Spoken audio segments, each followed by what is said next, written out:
the university, Nyamira University. I know my boss has already given his opinion, but on my right, I'm also a politician and a leader. There is no single institution which can be called a standalone institution.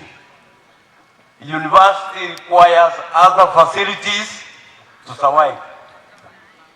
And I've said this on the radio and media before, that you need security, you need a hospital, you need roads, you need electricity, you need water, and the students also need a place where they can actually stay, because we don't have enough houses, enough rooms around here. So the best place for a university to be is actually in Nyamira town.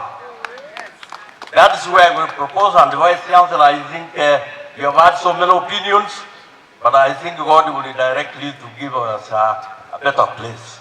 Not what Senator Mugen said.